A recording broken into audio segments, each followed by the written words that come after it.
recorded audio here. All right, my audio was off because I didn't plug in my mic, but that video is gone now. So anyways, evidence for God. That would be something that I'd love to find. Apologists love to say that they have evidence for God, but every single time, without fail, there is no evidence, just bad arguments, arguments full of logical fallacies that I point out, but that's it. There is no evidence. And some theists actually understand that problem. They actually understand that atheists are looking for the sort of evidence that we have of everything else. And they'll say things like, oh, you poor atheist, you're looking for evidence for God. Of course, we don't have that. Our God is not a natural thing. It is a supernatural thing. If it was a natural thing, it wouldn't be our God. They'll say that that the divine hiddenness is there so that you have faith, because without faith you can't please God. So their version of God is one that obviously you're going to not have evidence for. But other apologists don't go that route. They go the route of pretending there's evidence even when there isn't any. And then they'll make arguments full of logical errors and scientific inaccuracies because that's all they've got. When atheists ask for evidence, they're asking for, broadly speaking, I would dare say, now I can speak for myself more than other atheists, but I think that this is a common trend. We want empirical evidence or a repeatable test. This guy is a stuffed lobster. I put him on my head. He fell off my head. Why? That's how objects behave. We can talk about him, we can examine him, we can test him, and we can know for sure that he exists unless you're a precept who has to deny reality and can't even agree that lobsters exist. But only stupid people are precepts.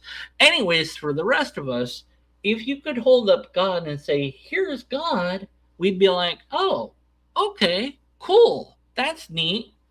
And that's really all we're asking for, but that's not been what theists can produce, because God isn't that. What is God?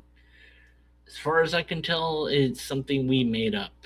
We made it up for a number of psychological reasons. It filled a void in our understanding. It was the go-to for any question we didn't have the answer to.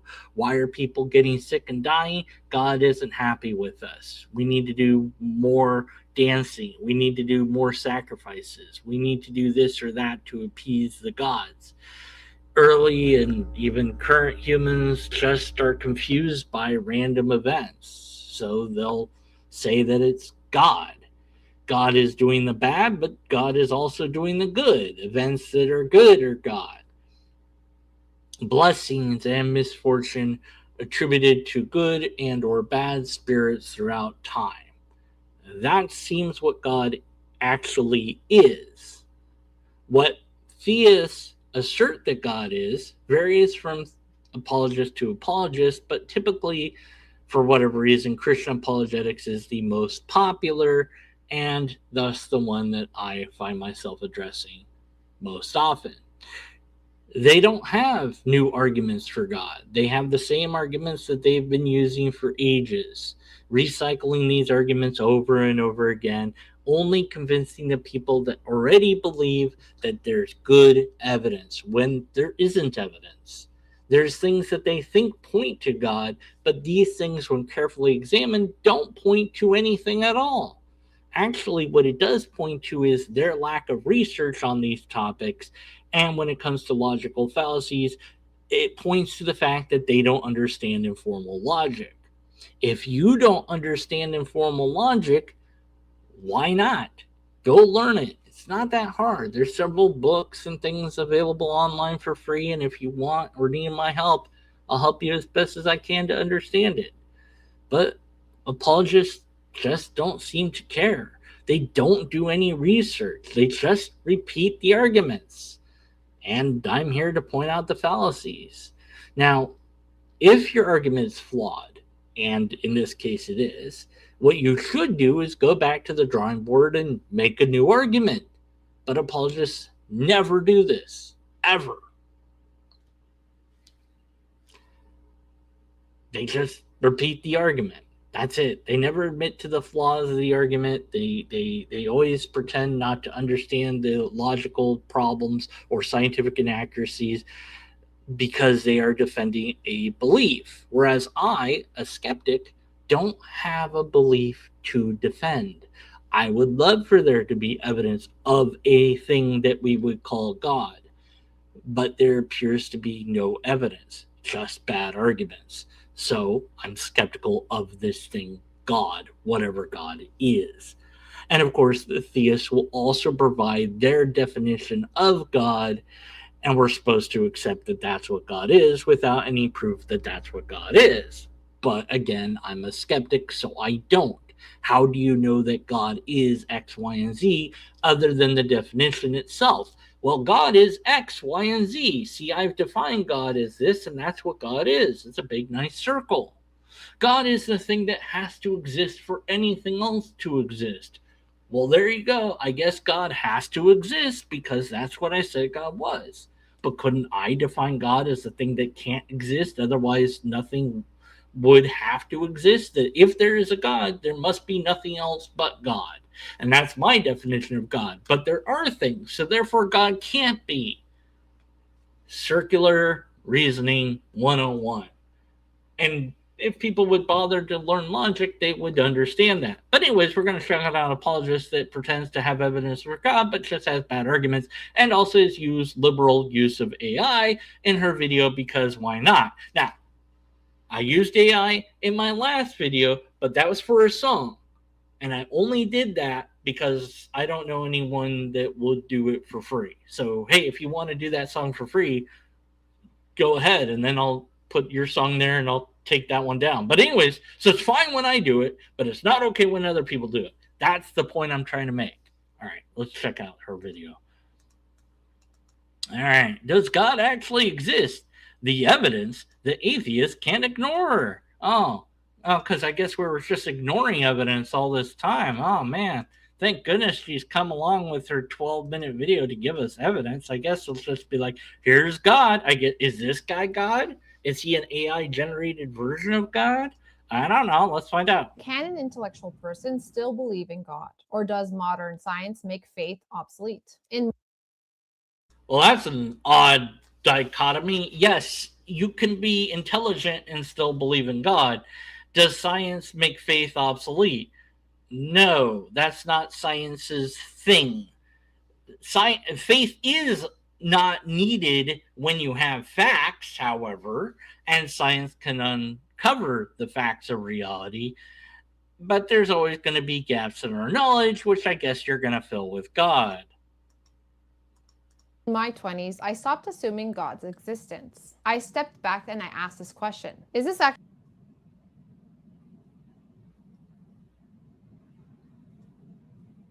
Oops, I pushed the wrong button. Hold on. What did I push? God's existence? I stepped back and I asked this question. Is this actually true? Or have I just inherited this belief from my family? Or even, is God something we invented because we're afraid of death? And I discovered something surprising as I dived into this question more. The strongest arguments weren't against God at all. They were actually for him. So today, all right, whoa, there I am. Okay, so the strongest argument already suggests to me that she doesn't understand informal logic, which would be the logical system that she should understand in order to look at any given argument at all. Because there is no greatest argument, period. There's just sound arguments and unsound arguments. It's like doing math. Either you're going to get the right answer or you're going to get the wrong answer. There is no, hey, that answer is really good versus that answer is really bad. That's just not a thing. It's either right or wrong. So there's not great arguments for God. There are just arguments for God.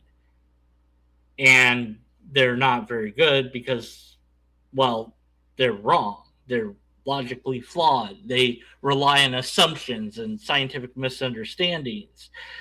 And we'll get to those in a moment. But notice she said she looked for this and found, oh, hey, there's arguments for God.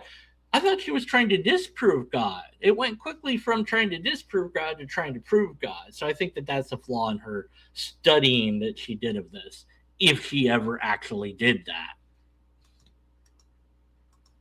Today, we're going to examine the question honestly, which is, does God exist? Or is this idea of God just made up? When we ask this question, we first need to define what we're talking about. Oh, yes, that would be a good place to start. But I'd also ask, well, wait a minute. How do you know that God is any of the things that you're going to claim? When Christians say God, we do not mean a powerful being floating somewhere inside of the universe. We do not mean a cosmic superhero. We do not mean a larger version of us. Classical Christian belief, going back to thinkers like Thomas Aquinas, defines God as this: the uncreated, necessary, eternal source of all reality. That means Yeah, well, there you go. You don't need anything further. You just defined God into existence. The necessary condition for reality. Defining something that way makes it absolutely necessary. But again, I could just define God as the thing that if it existed, then nothing else but God could exist, because it would be so much God that nothing else could be. Therefore, there can't be anything if there's a God, but there is stuff, so therefore there must not be God. And the way that I've defined God prevents God from existing. But your definition of God here makes it that it has to be, which shouldn't be the definition. It should be the conclusion to actual evidence. But anyways, I guess that's your definition of God. Can you prove it? means God is not a part of the universe. God is the reason that the universe exists at all. He does not live inside space and time. He is the reason space and time exists. Think of it like this. If you're reading a novel, the author is not a character inside of the story. The author exists on a completely different level of reality. The author could exist in the story as well as a character, but the characters in the story don't exist. They're just characters. Even if you write a book that's nonfiction, technically speaking, those things that you're reading aren't things. They're not the actual person. They're just talking about the person. And okay, I'm not going to get into all that. Anyways. God is not a character within the universe. He is the author of it. And that is important because many objections to God assume that he is just a bigger creature. But the Christian Really? Which ones? understanding of God is not a being among other beings. He is being itself, which And that makes absolutely no sense at all. It doesn't mean anything. It is the being itself. What do you mean? What does that mean? What does it mean to be a being? What does that mean? It's just words. It doesn't actually contain information about it. Anyways, whatever. which means when we ask, does God exist? We're really asking, is there an ultimate foundation to reality? Or is No, that's assuming your conclusion, which would be circular reasoning. You're assuming that the conclusion of your particular version of God that you've already defined in this way is correct. And then you're saying, well, when you ask this question, you're actually asking this question, because my definition of God is set up in such a way that your question over here is going to lead back to the conclusion that I've given you. I haven't proven anything, but I've made a nice little circular argument there. Isn't that fun? is everything ultimately an accident? And that is the real question. So let's start with the most basic question possible. Why does anything exist at all? Not Okay, so the why questions might be malformed. Why assumes intentionality. And there might not be an intentionality to anything. How is it that there are things? would be a question we might be able to answer. But maybe not. Why does God exist at all? That assumes there's an intentionality. How is it that God exists? How does God function, mechanically speaking? Where is it getting its ability from? Itself? How is it generating this? In what way is it alive? What kind of being is it? If it's so unique from all other beings, then can we even call it a being? If it's so far removed from reality that we understand, can we really honestly describe it in the first place? And ultimately, setting all this ideas of what God is aside, we still haven't answered the question of how the bleep do you know that God is this thing that you're describing? You're simply referencing the definition of God that you have yet to prove. So it's all going to be circular until you demonstrate that God is any of these things. But as far as why are there stuff and or how is there stuff, don't know. There just is. There you go. That's a reasonable answer. We don't know. Let's figure it out. And science has been attempting to do so for a long, long time. And oddly enough, religion doesn't seem to like that very much, especially when it seems to intrude upon religious domain, which is why we have apologists saying, no, science actually proves God, because more and more science is showing that we don't really need God to explain anything. And in fact, God doesn't seem to explain diddly squat because it's not an explanation, it's a placeholder. Here there be dragons. Not why does this planet exist? Not why does life exist? But why is there anything rather than nothing? Because here's the reality. All right, so nothing is a concept that we've come up with. Is nothing a thing that can be at all? Don't know. But if there was a nothing, then it wouldn't be nothing, because the word nothing would then be the description of that thing, making it something, and then it wouldn't be. So nothing is so little of a thing that it can't even actually be, because if it was, then it wouldn't be nothing. So perhaps the reason why there is no nothing is because nothing is impossible. That there is no thing, nothing. That there will always be something and has always been something, and there's no way out of that. That's just how reality be. You can't have not reality, in other words, because, well, if you didn't have reality, then it's just fantasy. Oh, right. There you go. Right back to God. Okay, actually, that does make sense then. Nothing does not create something. If there were ever truly nothing, no space, no time, no matter, no energy, then nothing would still be here. But how do you know that? Now, again, if you have nothing, a true nothing, whatever that means, then you also don't have any rules or laws that govern things. There would be absolutely nothing to prevent something from coming from nothing, because that's not a rule. You can't have a rule if you have nothing. There are no laws. There is no rhyme or reason to the universe. In fact, there's no universe. There isn't any rule. There's nothing there. So you can't say anything about it other than maybe the idea of nothing is just an idea, and it never was. But more importantly than what is or isn't nothing is the fact that nobody, except for theists, actually argue that something came from nothing. It's only theists that say that God made something from nothing. Atheists certainly don't say this.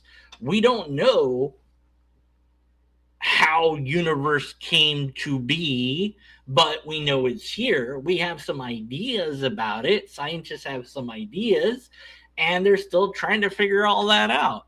But it appears the current understandings are, of course, cosmological, what's called the Big Bang is among the more well-known, but not necessarily the most popular one among scientists, but people think it is, but it's not. But at any rate, that everything was always this little tiny speck. And that's just what it was. Everything was always there forever. And there wasn't a forever because there wasn't time until it expanded and then made space time simultaneously. Well, why did it expand? How did it expand? Well, that's for cosmology to answer, but there might not be an answer to that question. It just did. And that might seem unsatisfactory. It's just that's how it works. But why? I don't know. That's just what happened. Why was it that the sperm that and egg that made you happen to link up together rather than a different sperm and a different egg? That's just what happened. Why are you human rather than a lobster? That's just how it is. Sometimes there isn't a deeper explanation. And in fact, that even goes with the God explanation, because God itself is asserted as it just has to be. There is no rhyme or reason for why God, other than to say, well, but God has to be, because you couldn't have anything else unless you had that. So it seems like there are some things where you just have to have that. And so the true nature of reality must be whatever the bleep it is. Is it a God? I don't know. I don't see any evidence, because what God is said to be comes from humans that cannot and will not demonstrate that God is. And God itself also fails to demonstrate that God is. So then the term God becomes obsolete and unnecessary. I'm left with, we have some explanations for how the universe formed and a lot of mystery. And I'm okay with that. I don't know, then that doesn't mean anything more. But we are here. Humans exist. The universe does exist. And modern science tells us something important. The universe had a beginning, which is called the Big Okay, so no, the modern science does not say that the universe had a beginning. That's wrong. Period. End of story. I know there are websites that will say the Big Bang is the beginning of the universe, but if you actually look into the matter a little bit harder, you'll find that no, scientists don't really think this. That this is not something in cosmology papers. Maybe you'll find articles that dumb it down, which I don't know why they do that, but they do.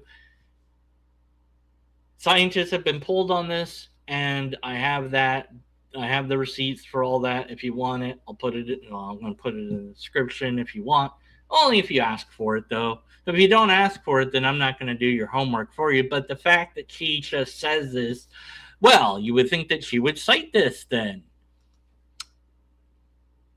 Nope, not a single citation at all.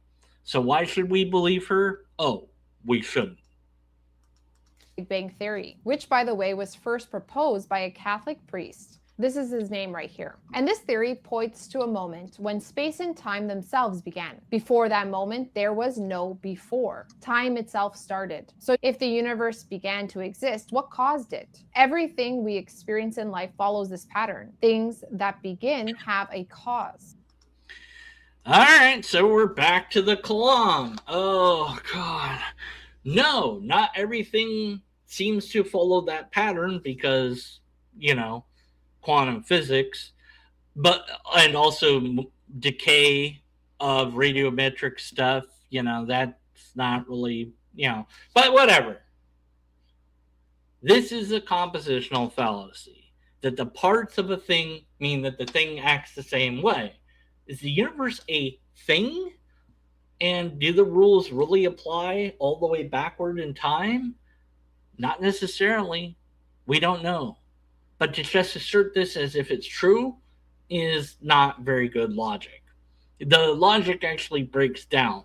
And it breaks down further because of Planck temperature, which I've mentioned many times before. But also I have a video going over the KCA and how bad of an argument this is.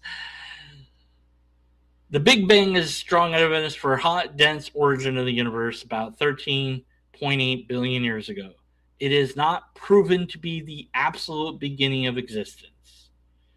It might be the start of the current expansions of space and time, but it's not necessarily that either.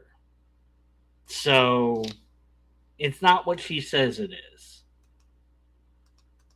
For example, a building has a builder, a painting has a painter. Reality has a realtor. These analogies don't work. This is stupid. Stop doing this. These analogies don't work. We have evidence of a painter and a builder. We don't have any evidence of this thing that you're saying made other stuff. You're just assuming that there's a thing that made things so you can make this comparison. This is creationism 101. These are not evidences. These are bad analogies. Cut it out. A child has a parent. You never walk into a room, see a sculpture, and think, no one made that. So, you might. I don't know. But there are rocks that look like faces. There are rocks that look like they've been carved, but they weren't. They were shaped that way by natural phenomenon. If you find a triangle-shaped rock on the beach, maybe it's an arrowhead, or maybe it's just a triangle-shaped rock. How would you know the difference? What methodology are you using? Your analogies break down when we apply a little bit of skepticism to them. if space and time and matter began to exist, whatever caused them must be outside of space, outside of time, and not made of matter. Why? None of this makes. This is the opposite. Must make the positive. So the universe has matter, so it has to be made of something that's antimatter. It makes no sense. None of this is logically coherent or demonstratable or proven. These are just assertions she is making that are part of a bad argument. That is the Kalam cosmological argument. This is copy and pasted from William Lane Craig. Get a new script, apologist. Come on. Which already sounds very different from a random force. It actually sounds like something timeless. Which means nothing. If you have no time, there's no when that you can do anything. Immaterial, powerful, necessary. And this is immaterial means nothing. You're not made of anything anymore, so now you don't exist anymore. And you can't be powerful if you don't exist anymore. So you've just circled back to the definition that you started out with. This is one big giant circular argumentation without any proof. This is where classical thinkers like Thomas Aquinas argued that the chain of causes cannot go back indefinitely. Because he doesn't like that. Even though they could go back indefinitely, there's no inherent reason you couldn't do that. Think of dominoes falling. If each domino depended on the one before it, it cannot have an infinite chain with no starting point. Sure it could. At some point, something must exist by its own nature, not cause, not dependent, just. Not necessarily. There's all sorts of possibilities, but who's to say that that thing is your God? Maybe it's just a phenomenon of nature itself. Necessary. And this is what we mean by God. Now, this argument does not yet prove Christianity, but it does challenge the idea that the universe is self-explanatory. No, actually it doesn't, because the argument is unsound for numerous reasons I've already pointed out, and it certainly isn't scientific in nature. This is, again, nothing more than the Kalam cosmological argument, just watered down and repackaged. Broken argument is still broken. Hey, what's up, Robin? Because if everything in reality is contingent, meaning it depends on something else, then there must be something that is not contingent. But then everything in reality isn't contingent. That there is something that is not contingent means that there's at least one thing in reality that isn't contingent. But why just one thing? Why not multiple things that aren't contingent? And who's to say that reality is contingent? Maybe reality is not contingent. Why not save a step and say that reality is uncontingent and is always been and always must be? Yeah, the law of thermodynamics, for example, nothing can be created or destroyed. If that's always been true, then everything was always and everything always will be. But nah, we're not going to pay attention to reality. We're here to do apologetics. Something that simply is. And that is a radically different picture than everything is an accident. Even if all right, here's this everything is an accident. What do you mean by that? That means nothing. Things happened. Why did things happen? Because they did. I don't know. Is that an accident? You mean random? No, there's once you have forces in play, randomness is kind of not a thing. There's plenty of reasons to think that disorder goes into order and that entropy is maximal when once you have a steady state, right? But all of this doesn't matter. She doesn't care about looking into any of this. She just wants to make the same broken, tired argument. Man, learn logic for the love. Oh, someone says, okay, maybe the universe has a cause, there's still no, don't know if that's true or not. I don't know that the universe has a cause or needs a cause. Another question. Why is the universe structured in a way that allows life to exist at all? Because well, that assumes that you're correct about that.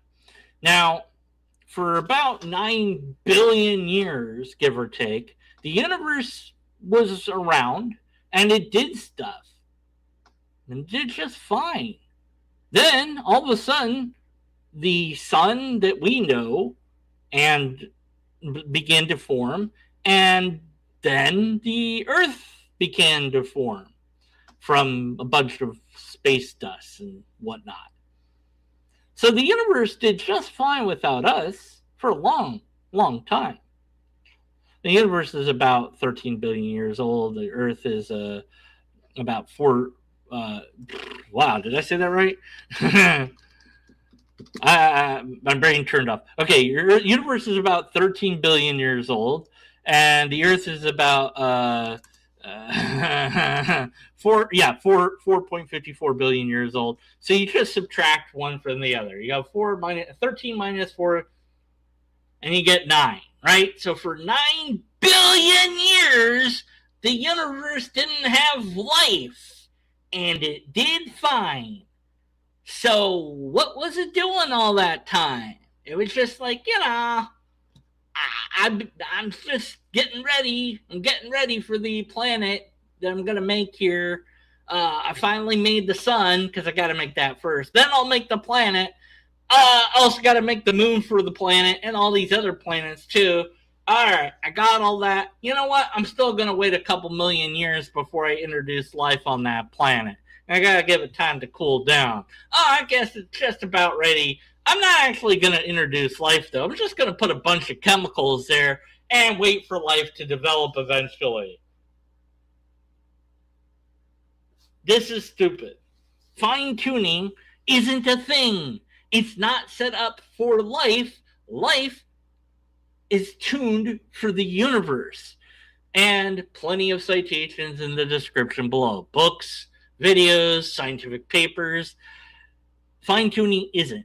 This is why are people here? Isn't that amazing that we're here? Must be God. No. The universe is not fine-tuned for life. Life is fine-tuned for the universe.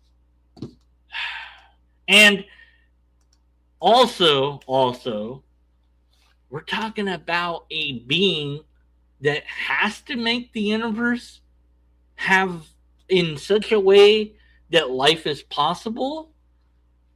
Can't it make the universe in a different way? Why would it have to be this way as opposed to some other way? And every universe where there's going to be life is going to be a universe where life is possible. So that's the anthropic principle. And this just blows out of the water an idea that it has to be God. Of course, Douglas Adams did it best, probably with the puddle analogy. Go look that up. But she doesn't care about any of that. Because the universe is not just there, it is unbelievably calibrated. The force of gravity, None of this is true, by the way. the expansion rate after the Big Bang, the strength of the electromagnetic forces, the mass of subatomic particles. If any of these were ever slightly different, not dramatically different, but just slightly, life would be impossible. Citation required for that. By the way, that's not true. You could dramatically change those things and life would still be possible.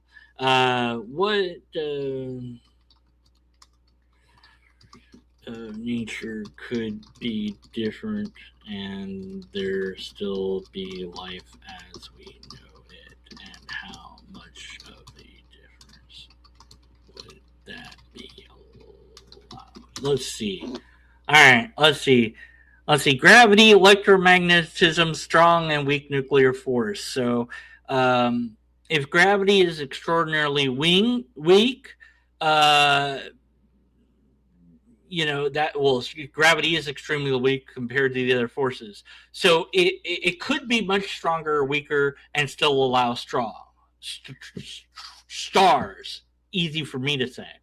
So about 10 to 1,000 times stronger. Stars would be smaller and burn faster.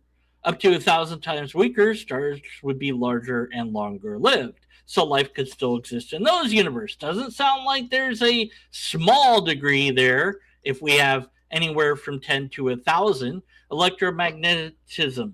This affects chemistry, atoms, and molecular bonding.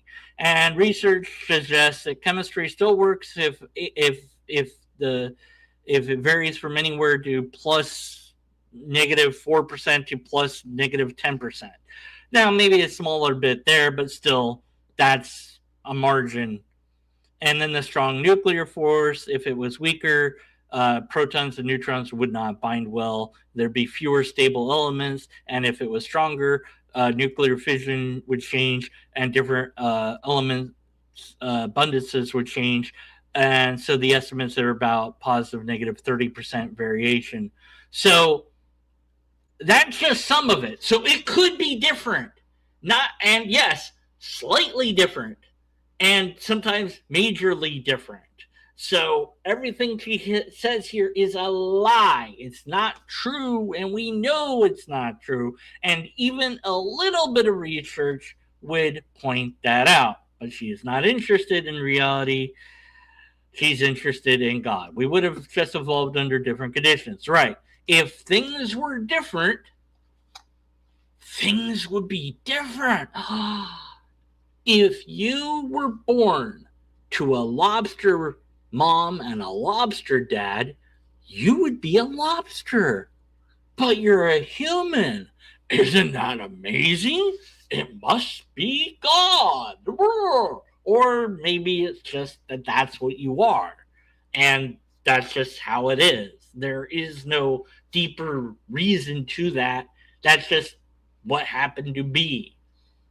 If you were a lobster, would you even know that you were a lobster? Of course you would, because the lobster says so. Read the lobsters. I dare you to debunk it. Nobody has. So, oh, by the way, I've been told that April 1st, a large amount of YouTubers are going to come together to debunk the lobsters. So I'm waiting for that. But yeah, until then, what else we got here? There would be no stars, no chemistry, no stable atoms. There would be no you. Lies. Physicists call this the fine-tuning problem.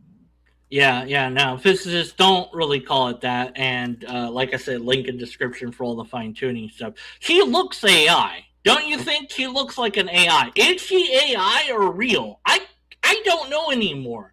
AI has ruined everything for me. She could be an AI model and I would not know. The constants of the universe appears balanced. Nah, she's kind of like, she is moving like more than AI would. So, I don't know. On a razor's edge. Now imagine walking into a room with thousands of dots. Yeah. None of this is true. Skip. So, nothing. And this is called the multiverse theory. Yeah, okay. So, yeah, there's multiverse theory, one possible explanation. And it's a serious theory in physics. But notice something important here. The multiverse itself would still require expansion. Where did it come? Yeah, it would still require an explanation. But I don't like Come it. from? Why does it exist? And at that point, we haven't eliminated the need for an ultimate cause. We've just Sure. Again, you're assuming that there's a cause of some sort. And again, it might just be that these are causeless, that there are many, many, many universes, and they just are. They just are. They pop in and out of existence just because that's how that happens. There is no rhyme or reason to it, or if there is, we don't understand it. Could be strings vibrating, could be all sorts of naturalistic mechanisms at play here. But ignore all that. It's got to be God, right? just push the question back. Fine tuning doesn't prove Christianity, but it does challenge the idea that blind chance is the best explanation. And who said it was blind chance? I didn't. That was a you claim. That the universe is here and that it has certain properties and that life is here and has certain properties. All of this has naturalistic explanations. None of it at any point requires anything like what you have suggested. And every time humans have suggested a supernatural explanation in the past, it's been wrong.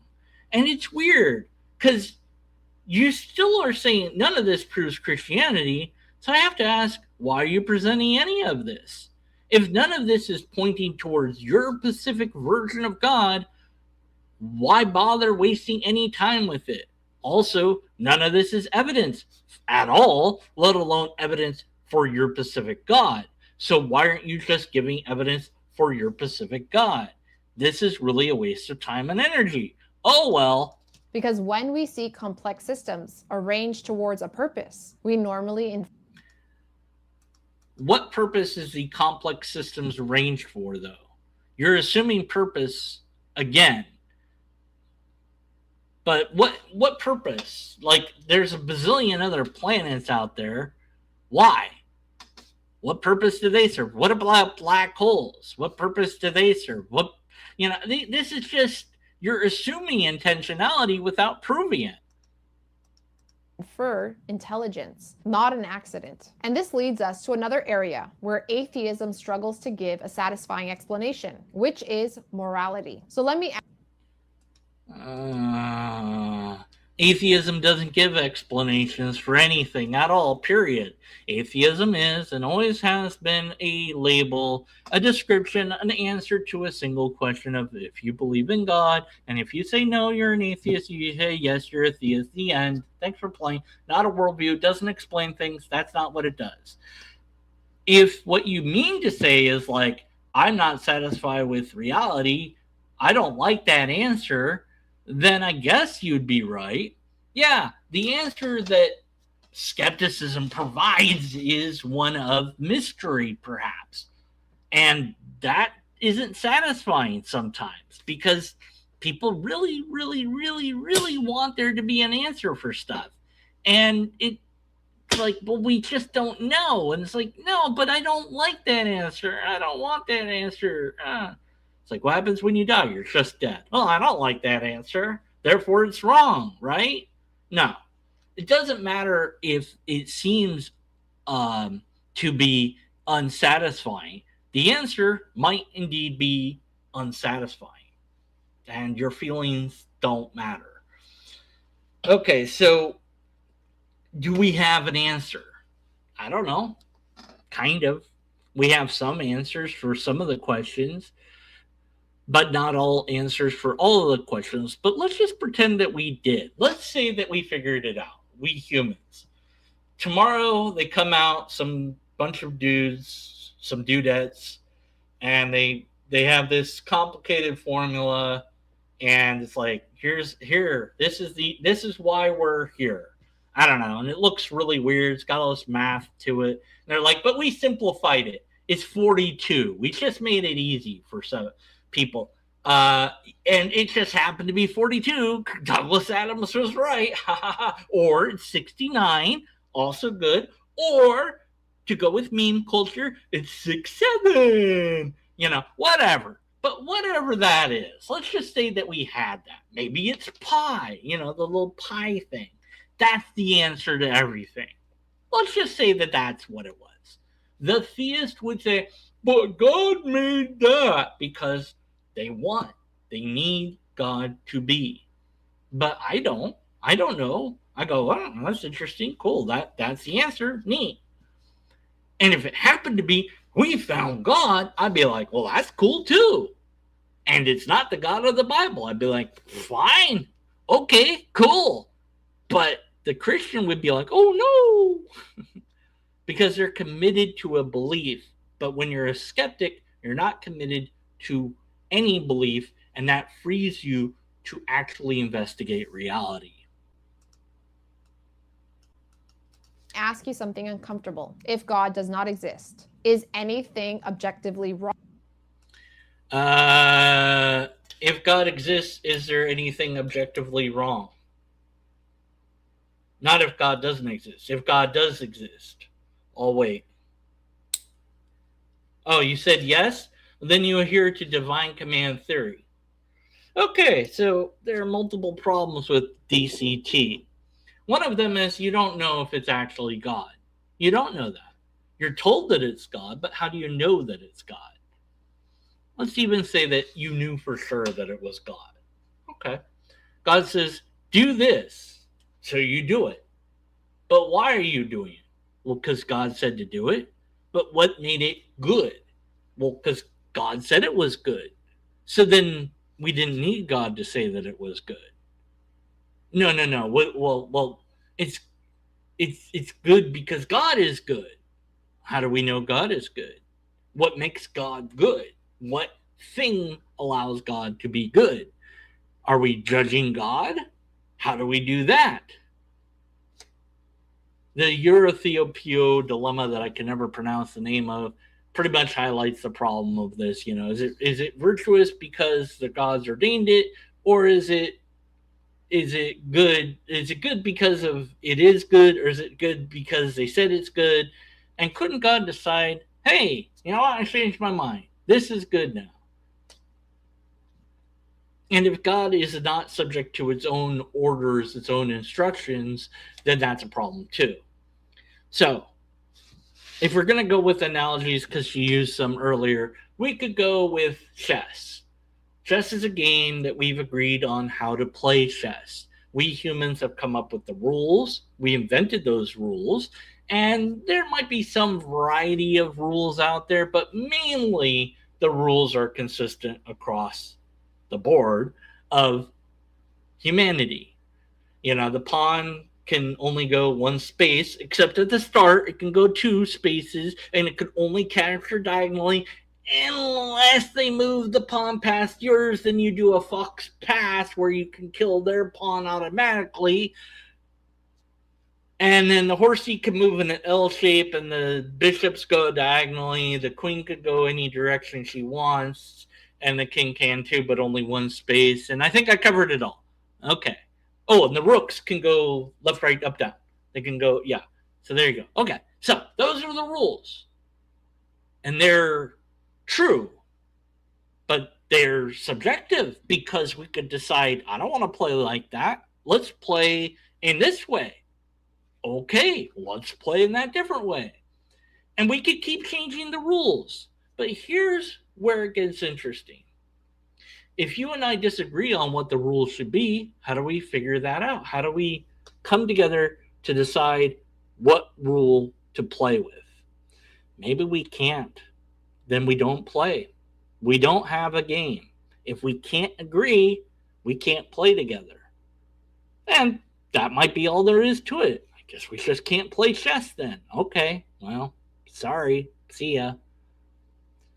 Now, this doesn't become a problem until, well, it becomes something that's life-threatening, or property-threatening, or something that is dangerous or whatever.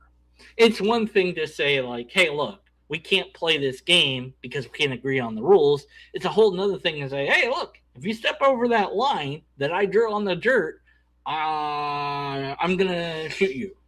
And I'm like, well, I really would like you not to shoot me, but I need to step over that line because the store is over there past that line. I'm like, well, I got a shotgun. And it's like, well, I see that you have a shotgun, and you're telling me you're going to use it on me if I step over that line, but I really need to get to the store. Could I, like, go around you? No. Well, now I have to do something. I have to I can't negotiate my way around this. So now I have to remove you somehow because you are blocking me from getting to my objective. So then I find some way to remove you, probably with force.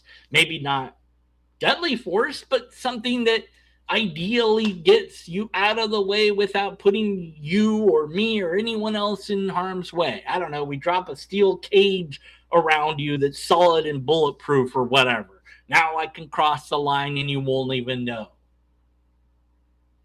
So these rules that we call morals are at their core, to some degree, subjective.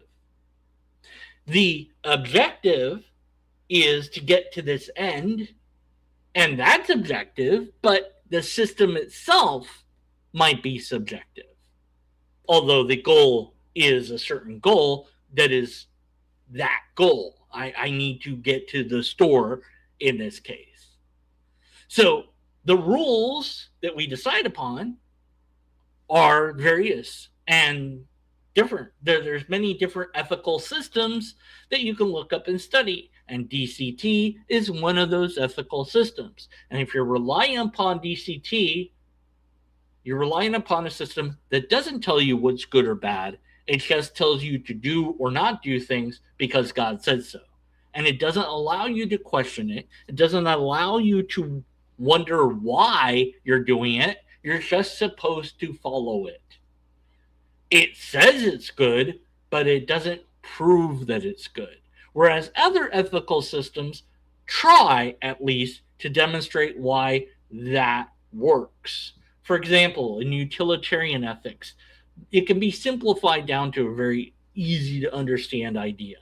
The least amount of harm to the least amount of living creatures, and the most amount of benefit to the most amount of living creatures. Okay. Well, we know what harm means, right? It means hurting, physical pain, means killing, right? It means torture, things like this. So we want to prevent that as much as possible. We want to do as little as of that as possible. And we want to maximize benefits, things that will increase your life, things will ease suffering, things that will make you happy, whatever. Okay, so we understand those are the goals, and how we get there, well, that's another question entirely. But we can say, hey, look, it's really good and easy to do this to get that goal, and it's really bad to do this because that leads to this thing, and we can actually question it. But we can't do that with divine command theory because God said it, and that's it. God says to Abraham, go kill your son. So Abraham goes to kill his son. And it doesn't matter that God changes his mind. It matters that Abraham followed God's instruction. That's the moral of that story. That's the message, is don't question God. Which means there's 613 commands that you should all be trying to live out as a Christian. But Christians, of course, say, well, no, you don't have to do that because Jesus something, I don't know.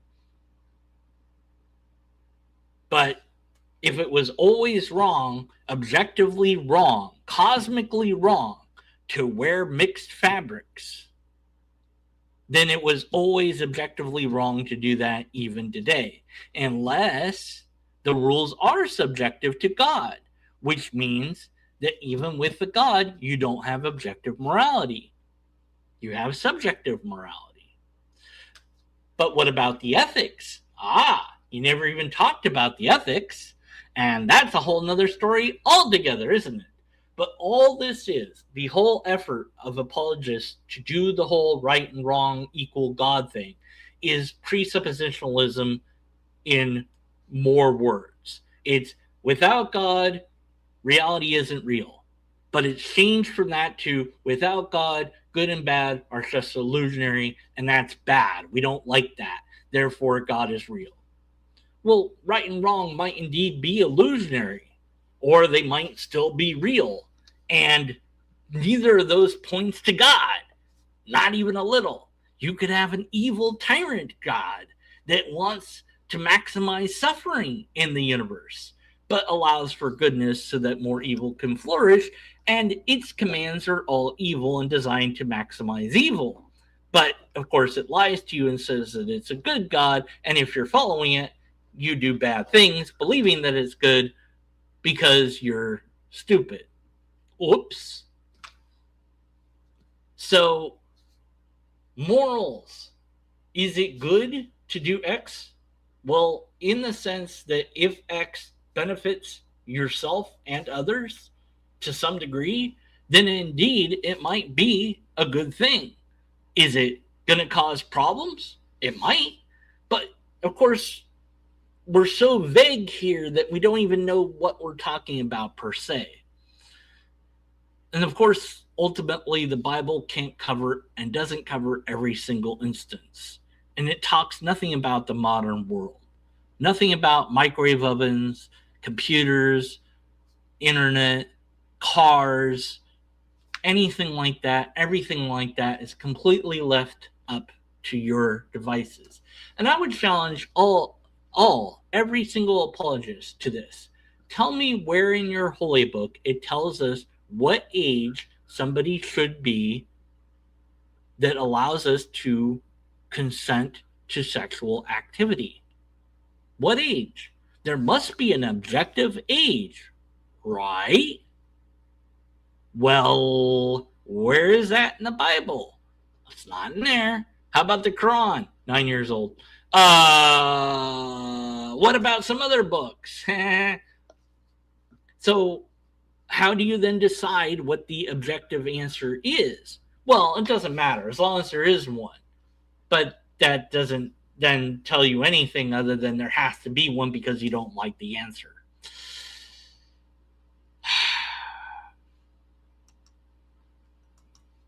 Wrong. Not socially wrong, not culturally unpopular, but truly universally wrong. Yeah, that's the same thing, because you're still talking about humans and you're still talking about human standards. So you can't get away from that in any way, shape, or form. We say things like Genesis is evil, racism is evil, abuse. Genesis is evil? Wait, what? Anything objectively wrong. Not socially wrong, not culturally unpopular, but truly universally wrong. When we say things like Genesis is evil, race. No, that's what she said. Genesis is evil. Genesis is evil. The book of Genesis is evil. The Phil Collins band is evil. The Sega system is evil. Genesis is evil. I think you meant genocide. Is she AI? Have I been tricked into responding to an AI video? How did she say Genesis rather than genocide? It says on the screen Genesis. It says it right there. Look, I'm not crazy. Look, Genesis is evil. That's what she said. Genesis. Genesis. In the Star Trek movie, The Wrath of Khan. Genesis. That's evil. Genesis. The Terminator movie, Genesis. That's evil. Well, actually, that is kind of an evil movie.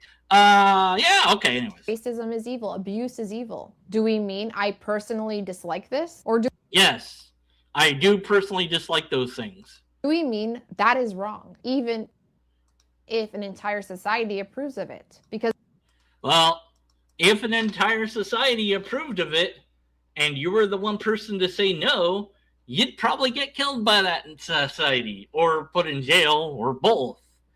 So, yeah. But here's the thing. Okay. All right. So, by the way, slavery has been a common human feature for a long, long time. All right. So, Genesis, as she said, genocide. Well, that's done in the Bible. God orders genocide of people a lot in the Bible. I view that as wrong, even though it's supposedly coming from God. And I don't need God to say that it's wrong. Is my opinion that it's wrong? Yes. Is it actually wrong? Yes. Why? Because it harms humans. It harms life. And the utilitarian ethics make it wrong, objectively wrong, within the system of utilitarian ethics. In a different ethical system, I don't know. You'd have to look at that ethical system and tell me if you can justify genocide or not. And you know what? The only ethical system that you can actually justify genocide in is divine command theory. The one where God says to do it, and that makes it right. All other ethical systems would argue against genocide. But why? What makes it wrong? Well, you're killing people. You're killing the entire people, all the people. You're getting rid of them. You're moving them from their place of birth, etc. You're wiping out their culture. You're destroying something that you didn't need to destroy. You really could have just left well alone. Let them be. But you didn't do that. Because you couldn't think of any other way. You couldn't think of a better solution. So wipe them out. That's not good for them. But it's even worse when it's your turn. Yeah. Now it's your turn. Right? We're going to come wipe you out. But that was wrong. You did it. So we've tried to come up with rules for war. Then, of course, we break those rules all the time. And other people break the rules. But we go, oh, but there's rules to war. Is there? Because it doesn't seem like it. But still, we kind of want to treat people fairly, even in war. But why? Because we're human. We have a lot of things in us that make us somewhat compassionate towards other humans. So anyways, all of this is easily explained by evolution. And none of this is explained by God. It's what bad is. I view it as actually bad on its own because that's what it means to be bad, or good because that's what it means to be good. There's a story I read at some point somewhere about a monk that cleaned the temple end to end with a tiny washcloth. Why you use a tiny washcloth doesn't matter. And somebody's like, why did you do that? Did somebody tell you to do that? He's like, no. Did it need to be done? No. So why did you do it? He said, because it was good to do it. Why is it good to do it? Because I thought it was good to do it. And it's nice and clean now. I mean, clean and shiny. I mean, so that's good because it was just good on its own. It didn't need a deeper explanation. And that's what I think when I think good and bad. It doesn't need a God to say that it's good or bad. In the movie Short Circuit, I like to reference this where Johnny Five, well, he becomes Johnny Five later. Right now he's number 5. But at any rate, he talks to his programmer and says killing is wrong. And his programmer says, how do you know that? He's like, I know that. Of course it's wrong. It's like, well, I know that killing's wrong, but who told you? And the robot's like, I told me. I decided that it was wrong. And what if you decide that it's right? Well, then I guess you're a killer. And then what? Well, there's going to be consequences for that. Real world consequences that don't favor survival. So they're not going to continue in the evolutionary chain. See, that's what makes it have a point that at some point our ethics is going to align with the best survival mechanisms for us. And to some degree, they have. but they could always be better. We could artificially make them better. But DCT isn't that system. DCT just says, do it because. That's not good enough. Anyways, skip. By the way, none of this proves God, even if it was true, which it isn't true. So, whatever. It is just a product of evolution, though. If morality is just chemistry, it is. It is. If murder is wrong, well, murder is illegal. So, this is just more precept stuff. That's all it is. So we're skipping.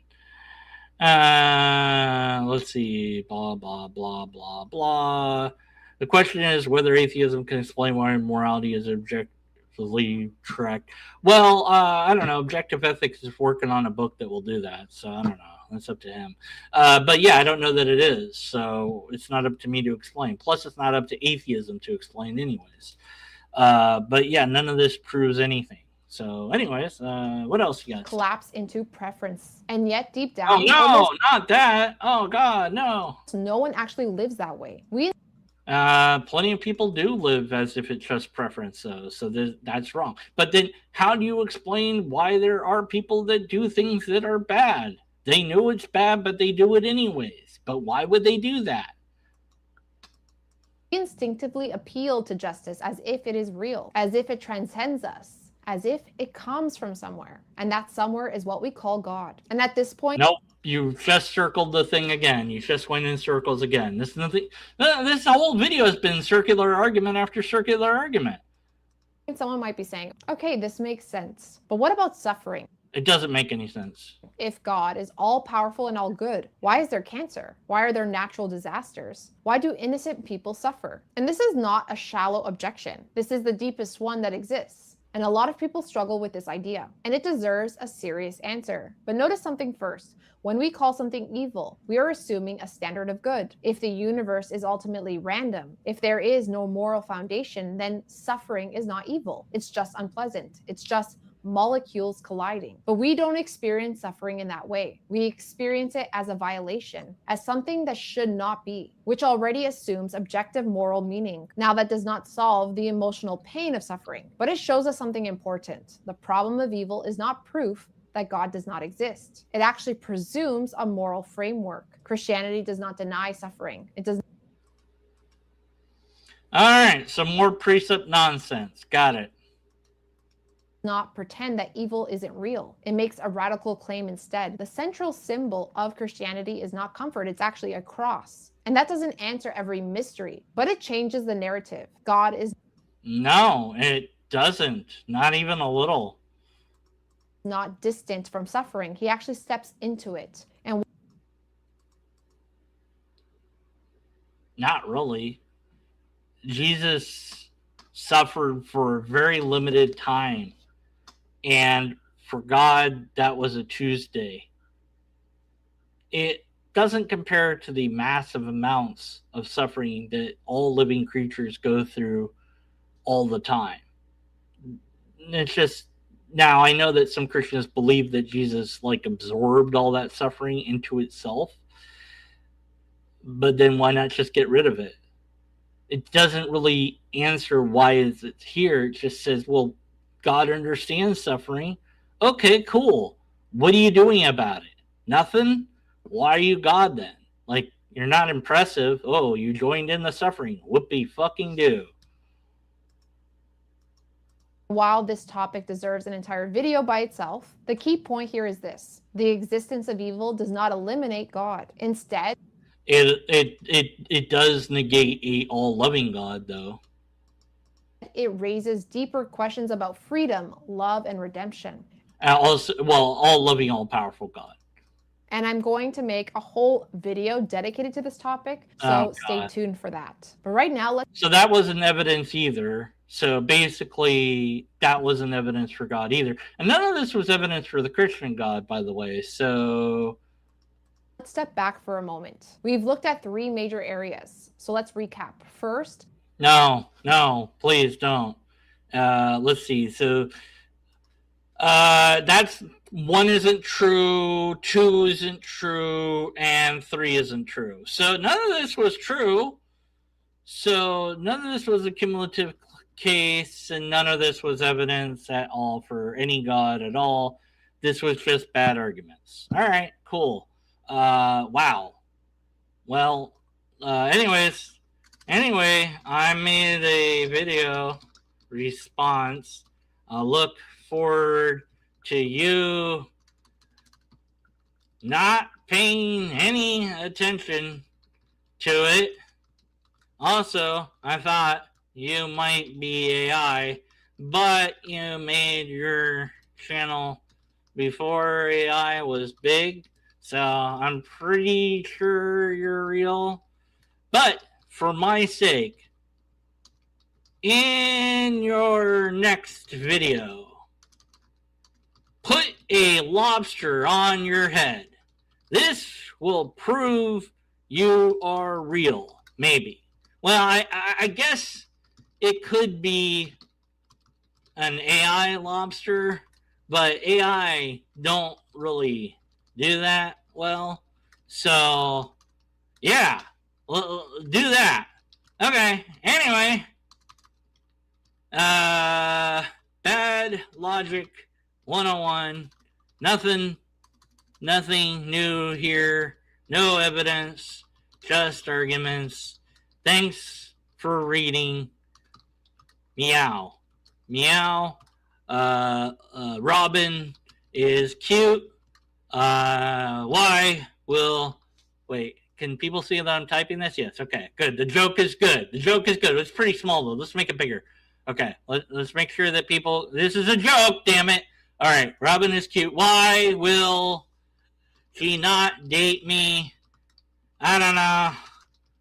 Maybe because lobster. Yes. Anyway, what in the butt? I shouldn't write that. And post. Okay. All right. Anyways, that was a great comment. I like that comment. Be sure to thumb up that comment. All right. Anyways, we didn't have any empirical evidence, repeatable test, or valid and sound argument here. So we have to be skeptical of the conclusions. And I got citations for fine-tuning. It's not a thing. So check that out and learn something new. And until next time, be skeptical. And after next time, stay skeptical. And I'm going to date Ivan Davenport. I don't know what he looks like or she. It could be a girl. I don't know. I'm going to pretend that he's a Japanese schoolgirl that's of age and also dressed like Amy from Sailor Moon, Sailor Mercury. But she's my age. Yeah, that's what I'm going to do. And I regret saying everything that I said. But I'm still saying it. And ending the stream now. And that's it. And I'll see you next time. And that will be a thing that I do. Good night. Or day. Good everything. I don't know. Meow. How many ways can I discuss 5 ways? At least 10.